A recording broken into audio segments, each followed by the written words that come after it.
Compañero me pone ya.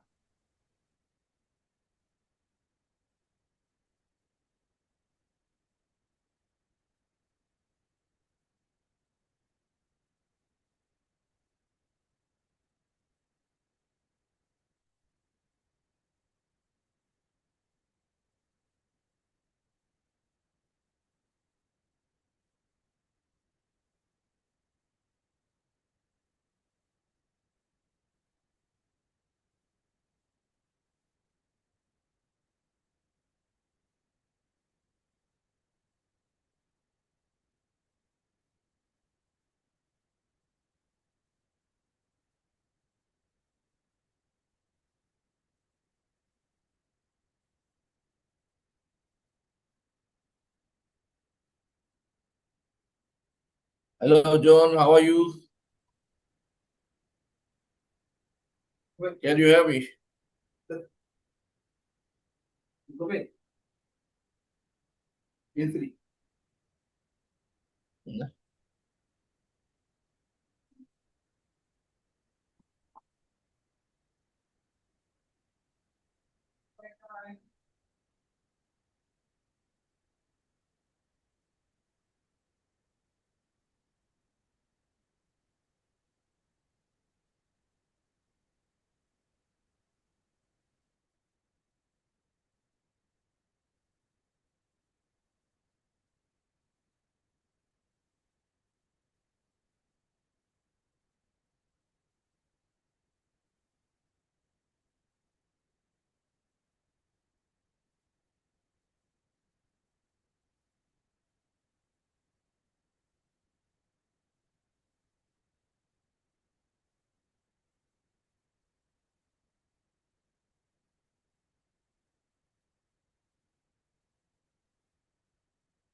Hello. Can you hear me okay? Yes, John, I can hear you. No, Yes, I I can hear can't you. hear you. I can't hear you. Alhamdulillah, Alhamdulillah, I'm fine. I'm fine. I can't hear you. I can't hear you. You can't hear me? No. Why you can't hear me? Now, can you hear me? Yeah, I can't hear you. I can't hear you. Okay. So we will start in 25 minutes. Meanwhile, I'll do some work and I'll be back around 5:50. I'll be back around 5:50. No, I can't hear you. Hello, testing one. I can hear mine. Hello. Now I can hear. Yeah. So so so I am doing a bit work and I'll be back on 5:50. Inshallah, we will start then. Okay, we have 25 minutes, right? Yes, we have 25 minutes. Okay.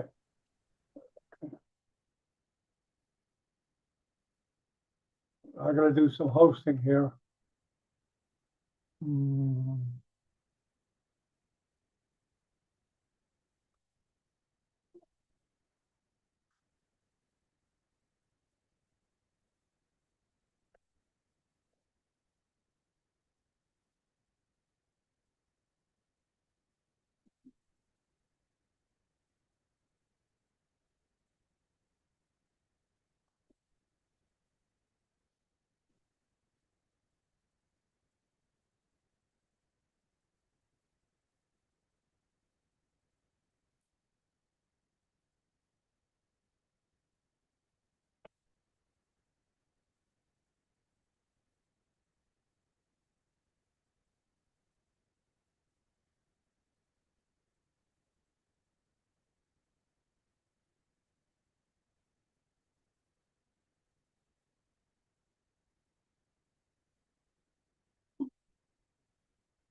Hello.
Hello, John. How are you? Can you Yes, hear how you me? doing? I'm fine. I'm fine. So today Yeah, we have our last session for robotic neurosurgery. What's coming next? yeah, Zoom is not something's wrong going on with Zoom. It's not working right. Sometimes that happens. I don't know what's going on, but Sometimes. yeah, yeah. Hopefully there'll be some people coming, but usually, well, I don't know. Sometimes it acts weird. It's just that other videos come up when I try to get your videos. I don't know what's going on. So I hope it works well. Let's see. Inshallah, it will work, and we'll see today. Yeah, yeah, this is a live. Okay, now I've got to put we're on now. Let's see. And, okay, Yes, I have also submitted. I have also put it on many places. So let's see. And many people contacted me for the session. I uploaded the today's timing and links as well. So let's see how people join us.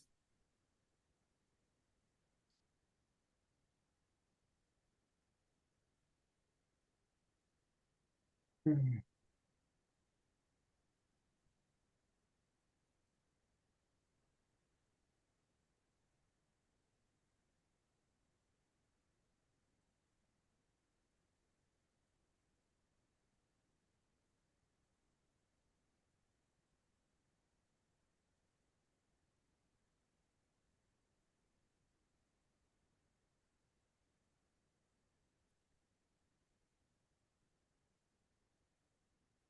So we will be doing our next session now for those that outreach what we discussed program. Okay, hold on, Lloyd.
How is weather at your place?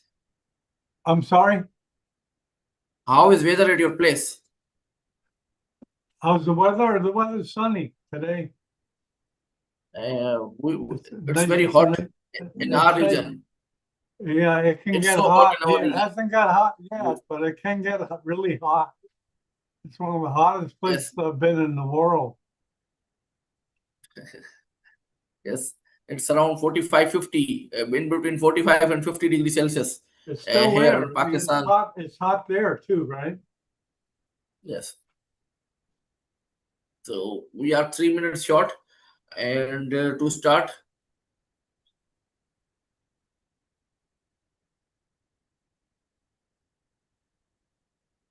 Yeah, something's not working right in Zoom. I've had the other videos come up, and I try to set it up. So what else you use? Which else? What else? Zoom or Google Meet or whatever? What other systems do you use? Do you use some other No, systems? I don't know of other forms to televise. I don't know. Uh, let me see here.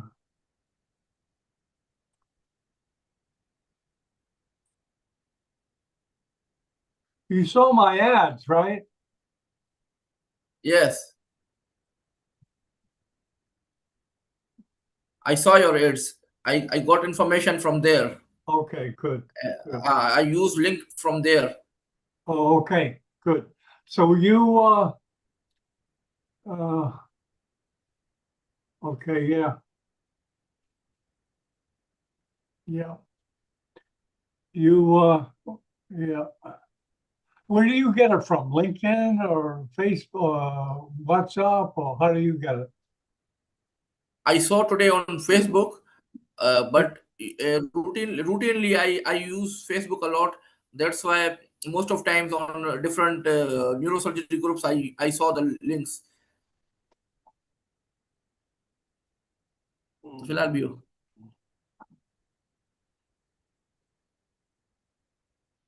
The first session which we did, I used LinkedIn, and now on Facebook.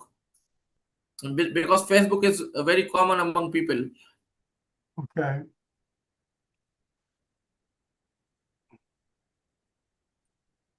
Well, we're gonna start. Yes, We might I'm as well, ready. yeah, well, let's wait. Let's wait a few minutes, okay? Okay. Because I certainly did, you know, post a lot. I think some people get spoiled. They just watch it on YouTube, and they don't watch it on Zoom. In other words, they don't come in, they don't register, they don't come in. Yes, You yes, know, I on thought of YouTube, not doing that, like not televising it and making people come. You know what I mean? But I don't yes, want to do that. I'd rather just televise it. yes.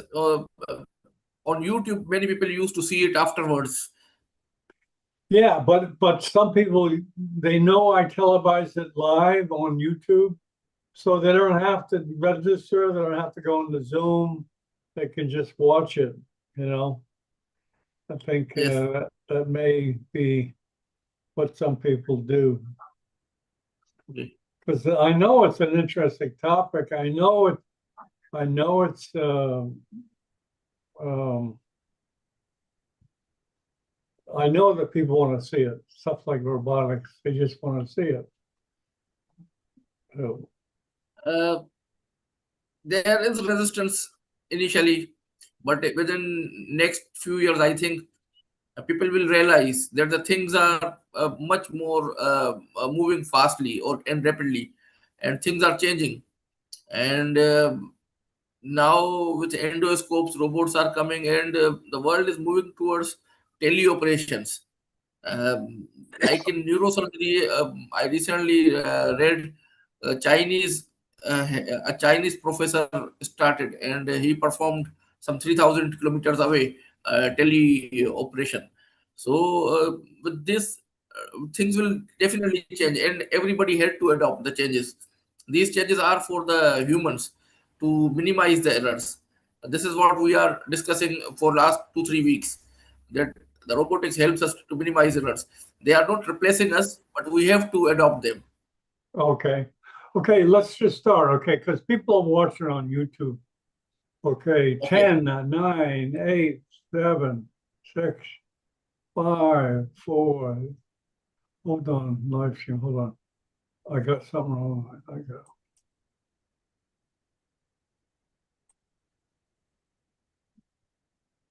10 and 9, 8, 7, 6, 5, 4, 3.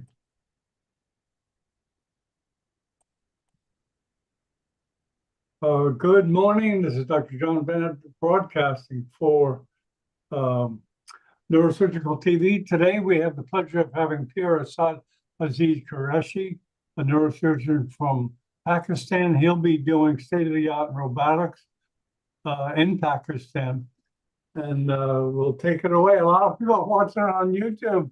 They're not coming into Zoom. Anyways, we're glad to have him here. Hello, Pierre. It's all yours. Thank you so much, Dr. John, and I appreciate the effort you always put for many of us and neurosurgical community to learn, and this is the fantastic platform. So I am sharing my screen, and okay, can you see the presentation now? Yes. Okay, so we'll start. So this is basically our last session of this series in this tenure, and the topic is robotic brain surgery. Earlier we discussed about foundation of robotics, and then in the we discussed about the spine surgery and robotics. Now we are moving towards the robotic brain surgery.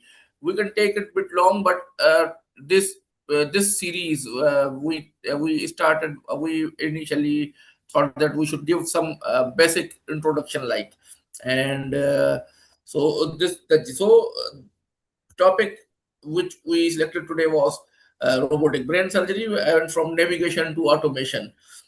So 1 minute. So what we will be sequencing it. So the charter of the course. So why the robotics came, and the question was that why do we need robotics? So the answer is we need precision.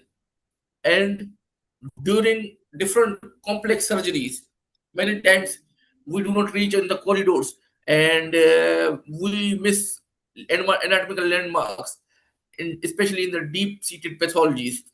So it becomes difficult to um, visualize the vascular and other eloquent area regions during these surgeries. So with the help of robotics, we get precise, much more visualization, and we reduce errors. So this is the reason basically to start the robotics. So if we see how did the robotics start in the brain, basically, so the in brain, it the robotics or spine, it acts like a GPS, and it navigates us and shows us different paths. So early initially, what was incorporated in those robots was CT MRI scan, and their anatomical mapping was incorporated in the robotic systems. Then with the 3D patient modeling, reconstructive anatomy was incorporated, and with the passage of time, now real-time navigation and intraoperative guidance is also used. So this all started in 1980s and 90s, and now in this era, in 2020s, the world has moved towards AR and AI technology, and it's incorporated. So if we see how this robotic navigation, the first part of the robotic system works, basically it also starts from the in steps, like optical tracking to electromagnetic tracking, now image fusion as well. So initially the cameras precisely track the position of the surgical instruments, a patient's head in real time. Then what happened? The magnetic field enabled the flexible instrument tracking, which improved the positioning of instruments during the surgeries. And with this, uh, definitely the results improved. And now with the image fusion, preoperative, intraoperative image fusions, and we can improve. If we are getting errors, we can improve we can improve ourselves during surgery as well. And not only that, we can enhance the views of surgical field as well. So with this, another thing in the robotics, part of robotics is haptics. So there are different robotic systems working in being used in the world. and a few of them had this technology as well, that is haptic feedback. So what is basically the concept behind the haptics is, when we are doing surgeries and the robots probes are inside the brain, or for example quad spine, if I, we need to feel the depth, and we need to feel the structures. So with these haptics, with resistance, we feel it. And surgeon, when the surgeon feels it, surgeon will definitely improve his positioning and working. These robotic arms in neurosurgery are developed with having haptics and have multiple degree of freedom as well. So 6 to 7 degree of degree of freedom is what is given in these robotic systems, with the sensors as well. So with this, if we see with robotics, use of robotic arms, tremors are reduced for long surgeries especially. So how does the systems works? We see there are many systems, and we will discuss few systems today in this our presentation. So one of the system that is currently working, and in our setup that is being used, is BrainLab, cranial navigation system. So this brain lab had basically given us 3D visualization, and that is tightly integrated with intraoperative imaging and reducing the cognitive load, and streamline complex procedures. So what happens when we do surgery intraoperatively? We can manipulate the image. Not only this, but we can also see DTI, using DTI, and we can see the tracks, white matter tracks with this. So with using the brain lab, we initially go for automatic registration, and then with intraoperative MRI and intraoperative CT scans during live surgical procedures, that can help us to navigate much better. And then having Z touch and soft touch. This is again the means use of the its use is like to feel the resistance like haptics. So the robotic systems have improved these navigating systems from initially static images to now dynamic guidance, and navigation transformed the operating theaters from a room of estimation to one of a certainty. Moving onwards, if we see how did these robots revolutionized, and how did the precision improved, and now it's moving towards automation. uh, Different kind of robotic systems currently being used in the world are passive systems. Most of these are passive, like brain labs. These are passive systems. And then semi-active systems as well, like QVIS we discussed, and active system. Not actually the active systems are present at this moment. In these active systems, what happened that the whole procedure is being performed by the robot. It's not used in neurosurgery at this moment, till my knowledge. uh, and the most advanced is teleoperations. um, I was discussing a few moments back with Dr. John, I read a Chinese surgeon did surgery 3,000 kilometers away using this teleoperations, and this is basically a revolution in the neurosurgery, that in the underprivileged areas, if a surgeon can perform with using these robots. So the leap to robotics enhancing accuracy and safety, we know that these robots go beyond go beyond the margins and give minimal errors, give less than millimeter errors. So robotic platforms achieve accuracy, leaving impossible to sustain manually across the entire procedure. Then these uh, errors are reduced also by using the combination of CT, MR, fluoroscopies intraoperatively, and with the incorporation of these anatomical pictures. Not only this, these robotic arms, had high degree of freedoms. So in different difficult regions where a normal hand of human cannot reach, or can get problem uh, in reaching the properly, a robotic arm can do it much easily.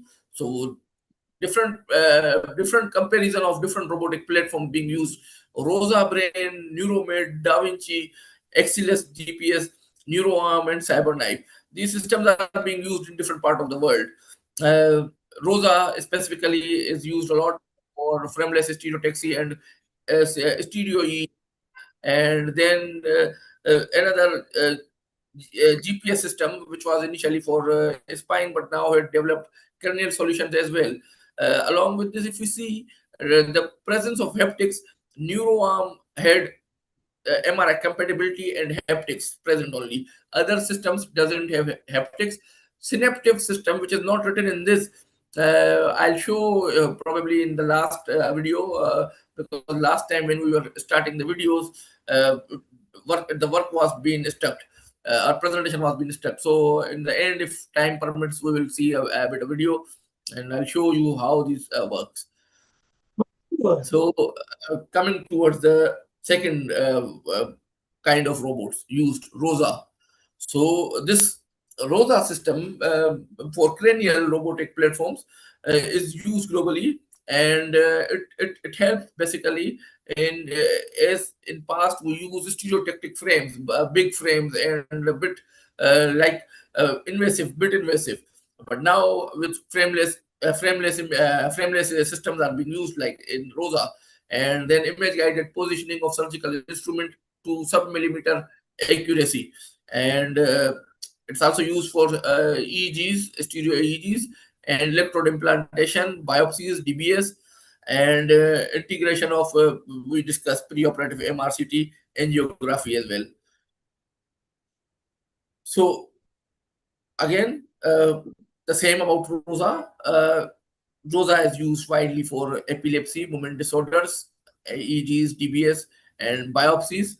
And this had reduced in past what we say procedures taking a lot of time now are reduced to half, and had improved surgical accuracy with minimal incisions, and the patient comfort and post-operative outcomes are also improved.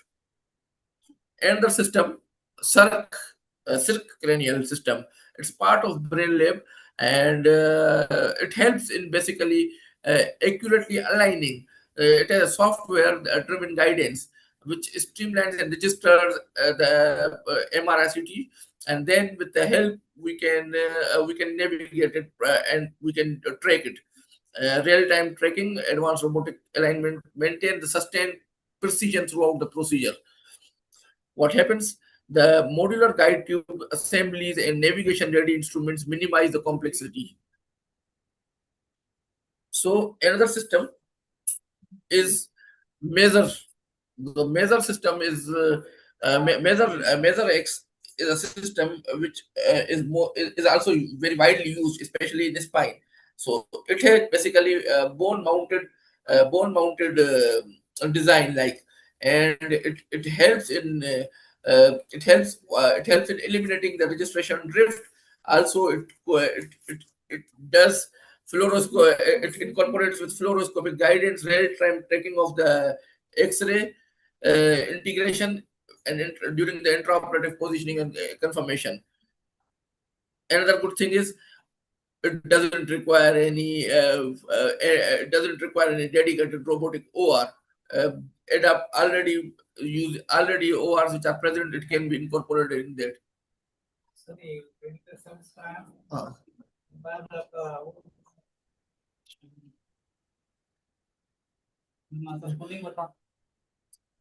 how about again moving towards a bit more towards another robotic system, that is Modus 5 robotic exoscope.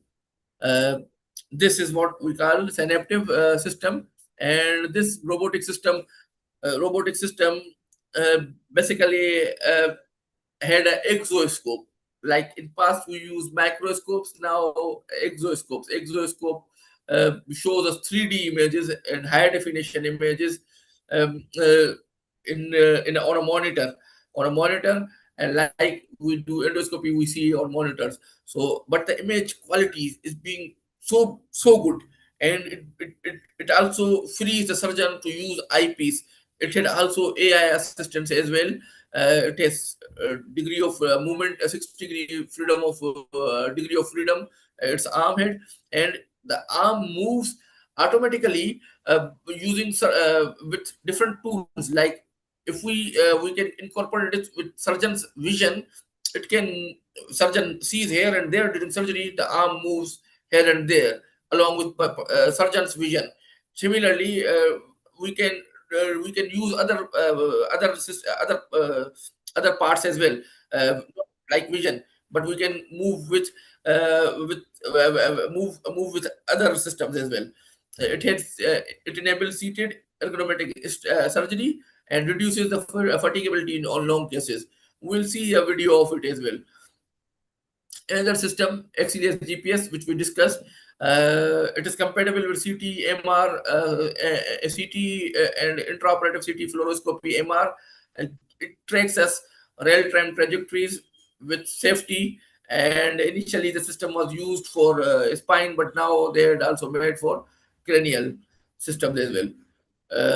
These robotic, we can to end this part of this our session, we can say that robotic precision, the surgeon's it is surgeon's extended hand.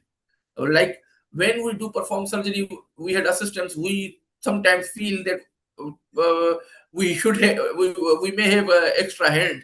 So robotic arm is like that extended and extra hand, which can help us to get much more accuracy and stability. It doesn't have tremors. We may have tremors during the long surgery, and so it can help us in getting our desired results.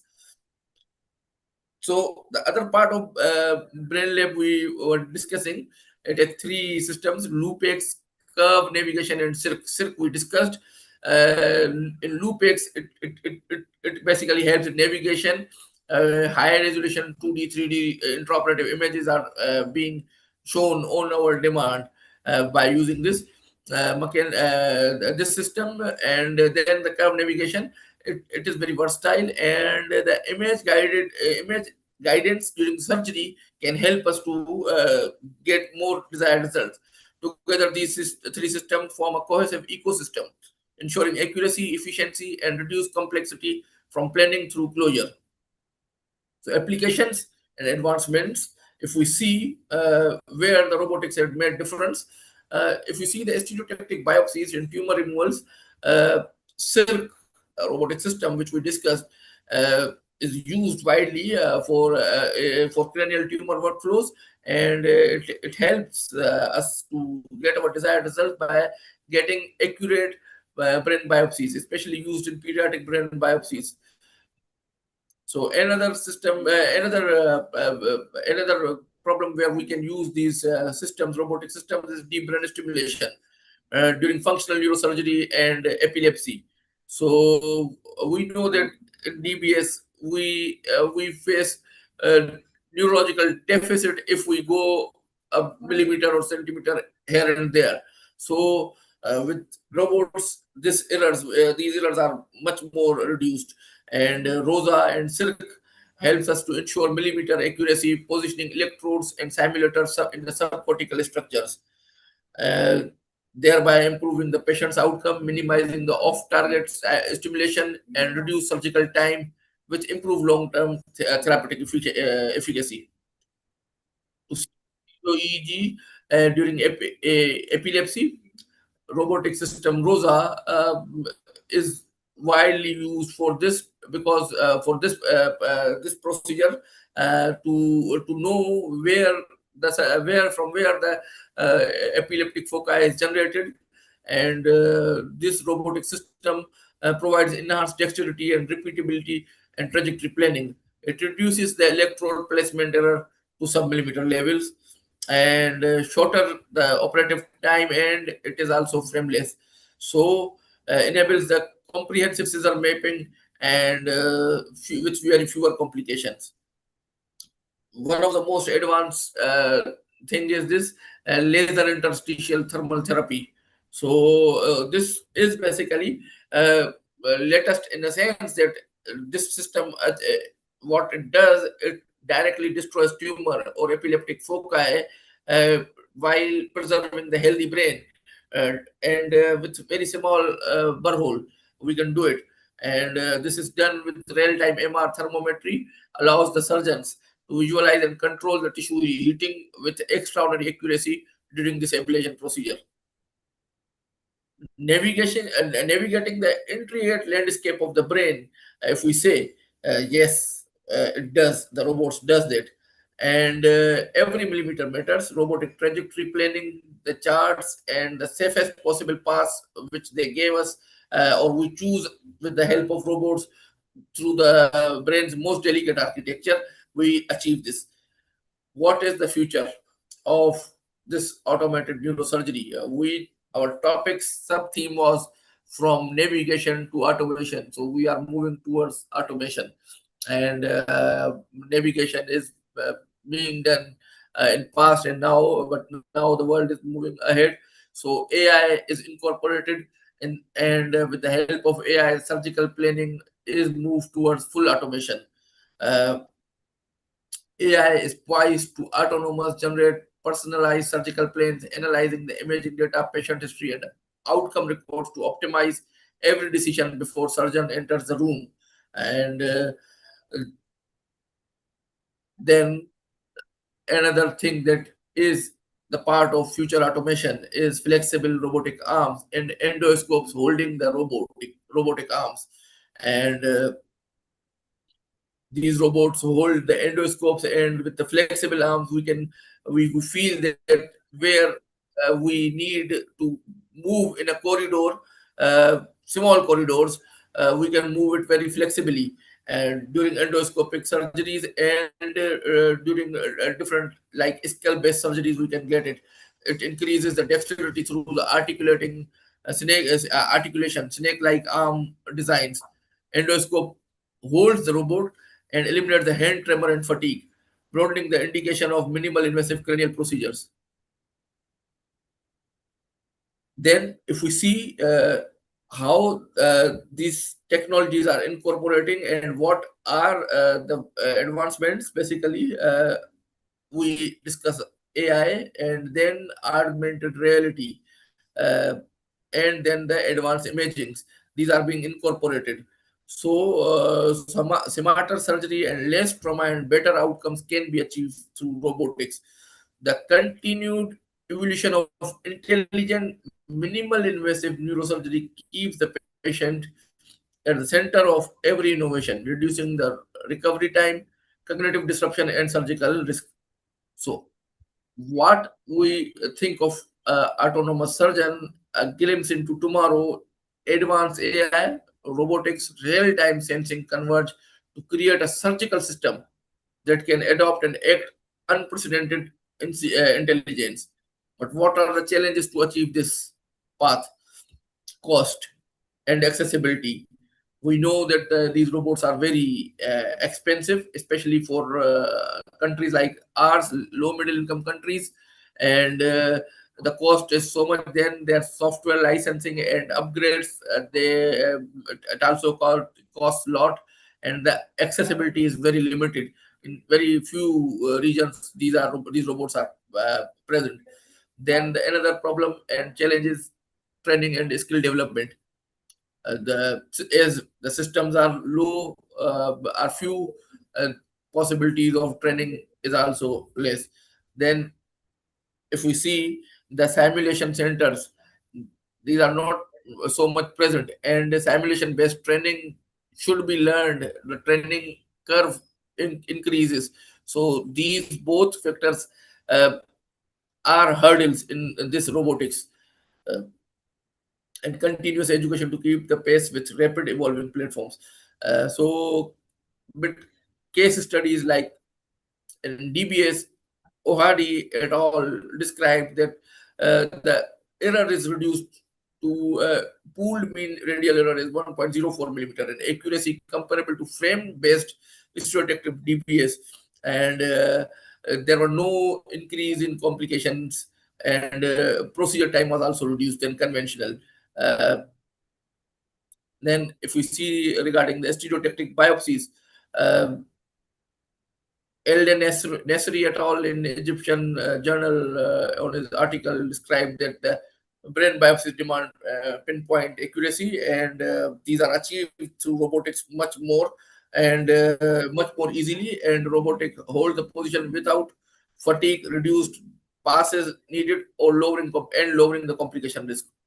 If we see the tumor excision, Reti in his article described that they achieve much more precise dissection, tissue preservation, and in the skull-based surgery, the robotic navigates complex skull-based anatomy much more easily, and reaches to these corridors much easily, thereby improving their outcomes.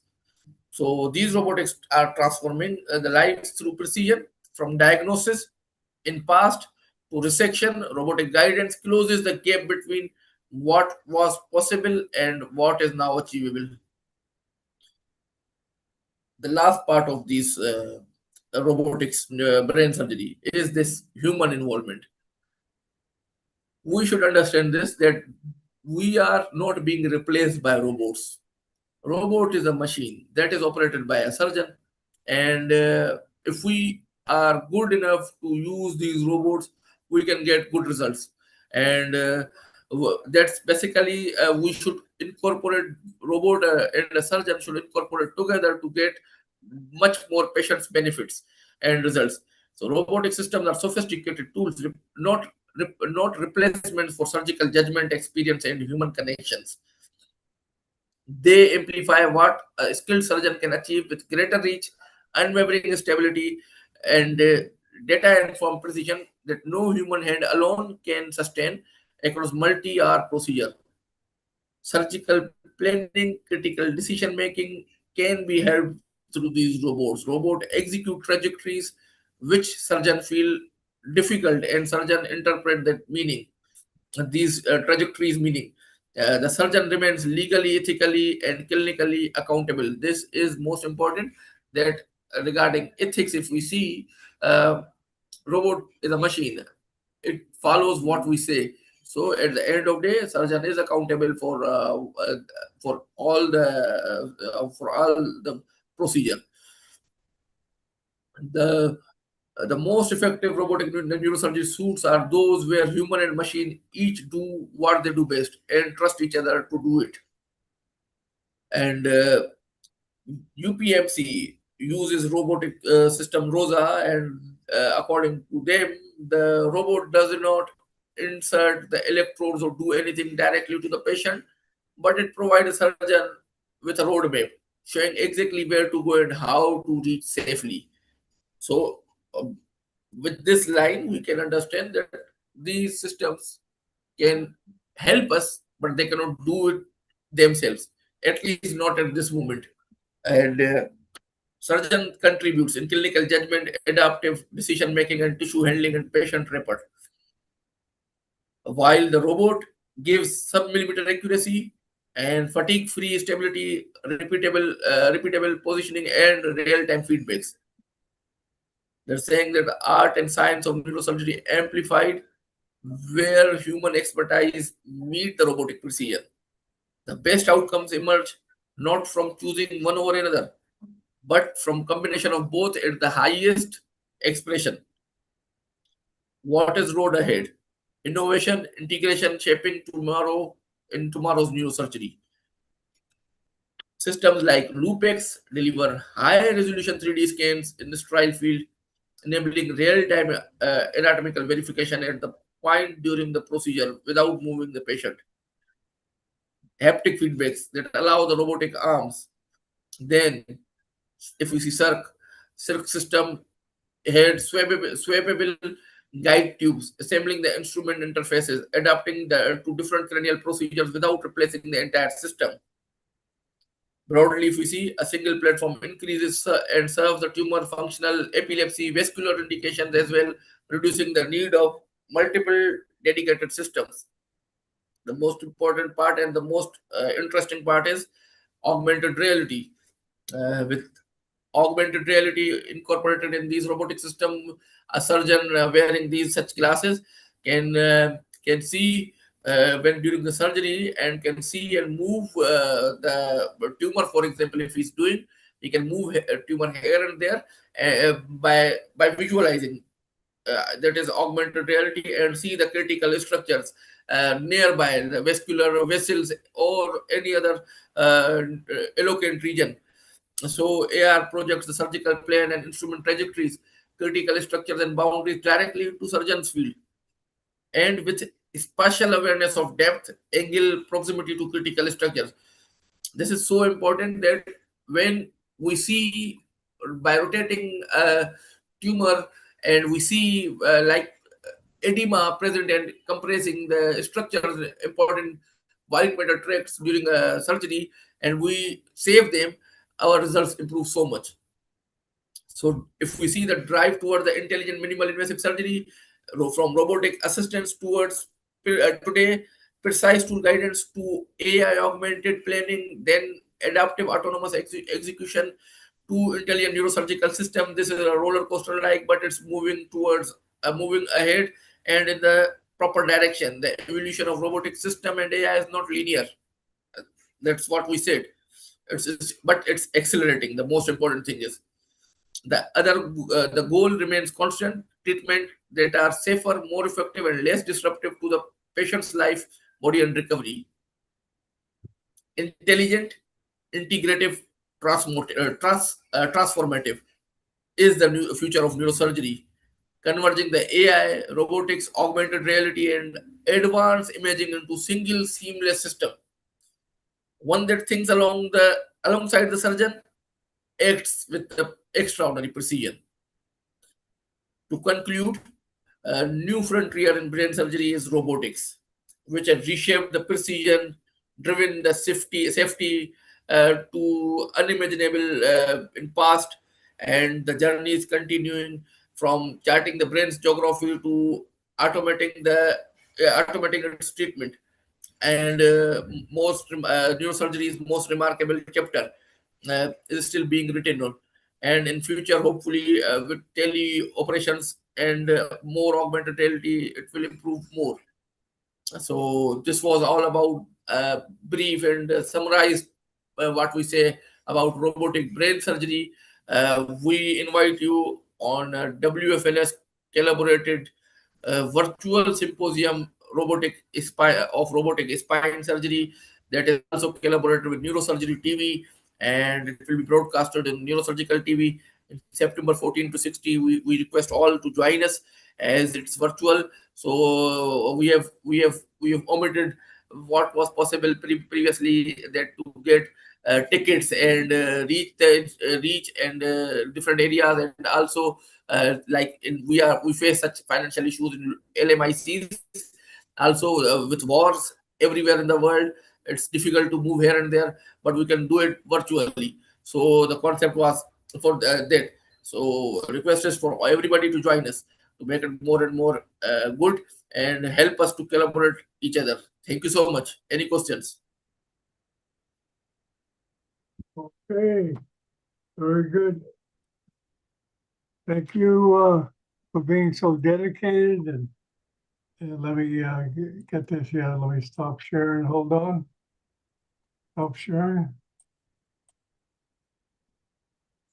Okay, there we go. Stop sharing. Trying to stop sharing here. See here. What's going on? We have some here? questions. Yeah, I gotta stop sharing here. Stop sharing. Okay. Very good. Stop sharing. I'm trying to stop sharing. I don't know what's going on here. Any questions for Pierre from Nick? This is not working well at all.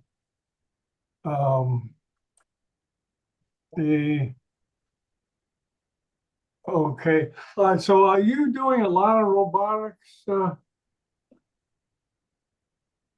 Yes, in our setup, as I mentioned, that in our setup, which I work, GIMS, this is a super specialty center, and we have most of these robots like Circ, Brain Lab. We have Brain Lab, that had circ and lupex.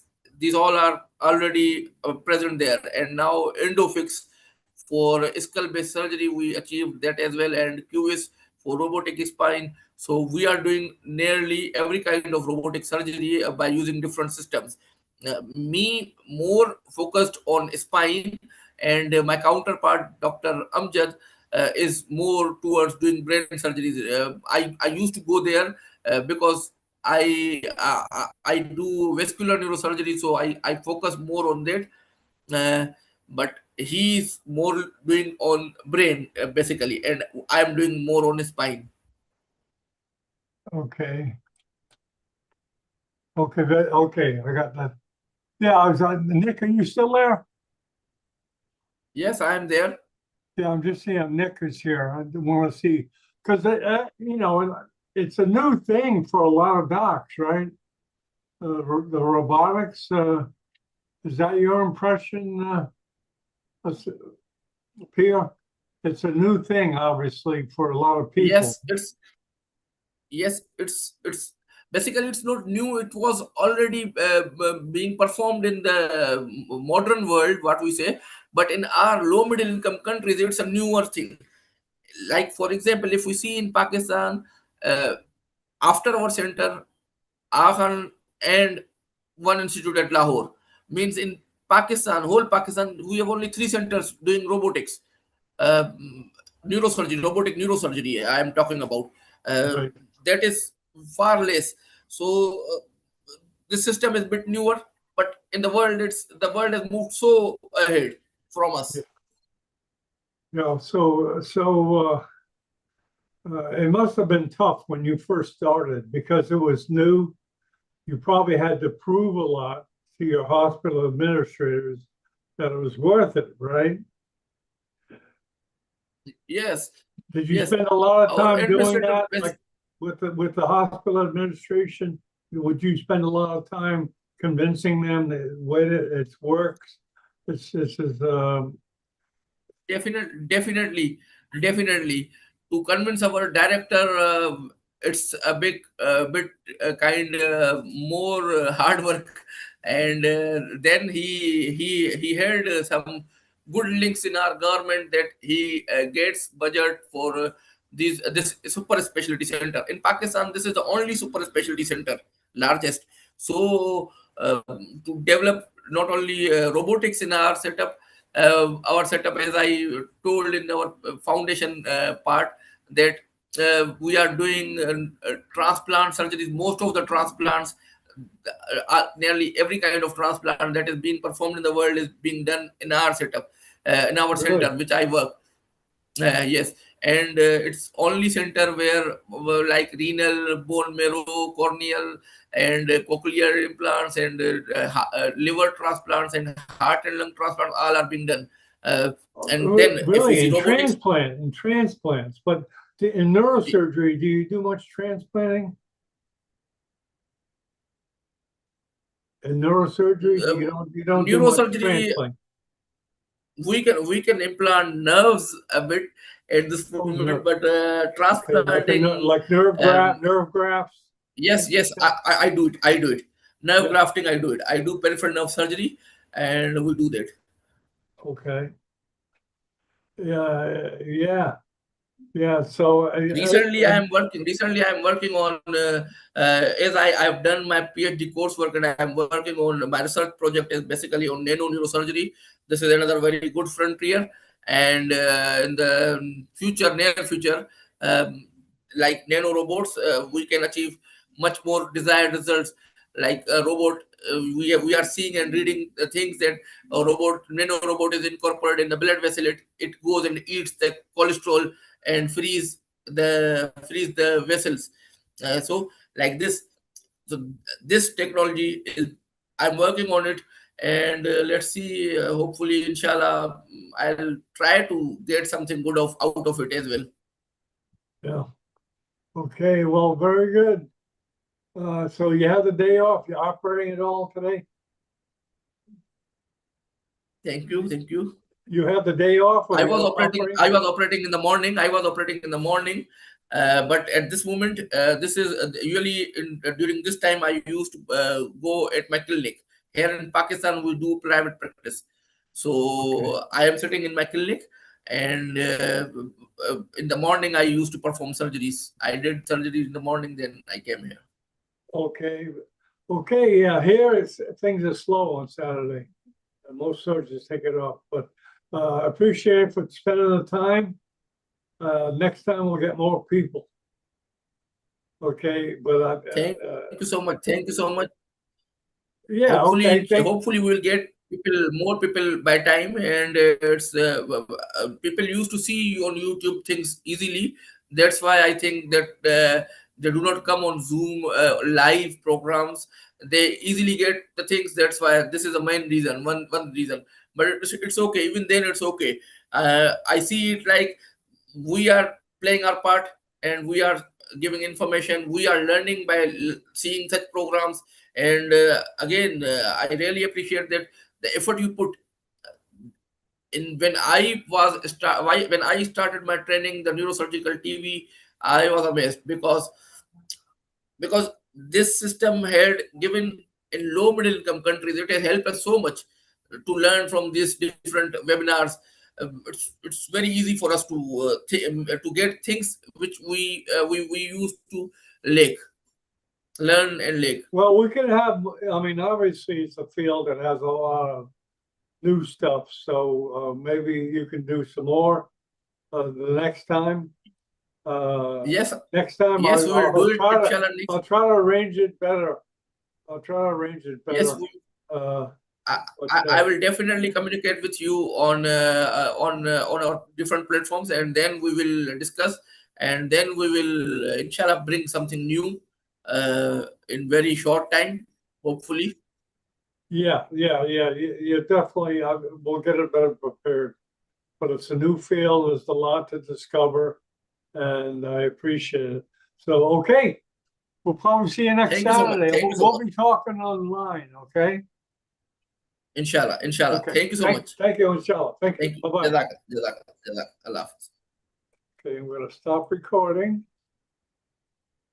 I'm gonna stop live stream.